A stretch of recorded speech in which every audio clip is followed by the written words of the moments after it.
দেখুন এটা LG inverter refrigerator আছে। এটার যে মেন প্রবলেম হলো কিছু সময় চলে তারপরে অফ হয়ে যাচ্ছিলো।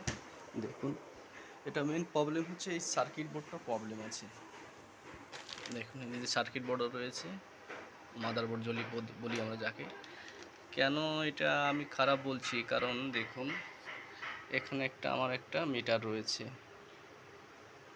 কারণ এখান থেকে ইউবিডাব্লিউ থেকে এটা কানেকশান আছে কম্প্রেসারে।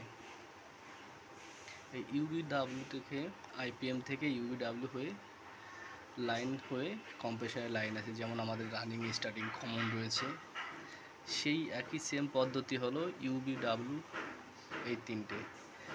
তো আইপিএম থেকে যখন লাইন ছাড়ে তখন ইউবিডাব্লিউতে আছে। সেই ইউবিডাব্লিউ থেকে কানেকশানটা আমি যে এই যে দেখেছেন আমার এখানে যে টেস্টার রয়েছে, দেখুন এখানে মিসিং রয়েছে। মিসিং আছে কি ডাব্লু মাইনাস ডাব্লু প্লাস, আর সমস্ত কিছু ইউভি এই দুটো কানেকশান পাচ্ছে।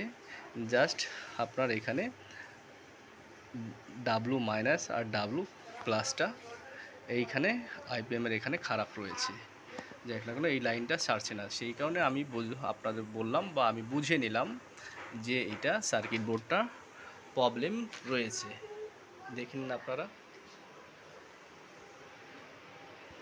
দেখুন দেখবে এটা এইখানে লাইন আসবে, এটা নিয়ে কোনো প্রবলেম নেই। কেউ এসে হয়তো আপনাকে কাস্টমারের সেন্সার মেন্সার চেঞ্জ করে ডিএটে চলে গেল, ওটা কোনো ফ্যাক্টর না।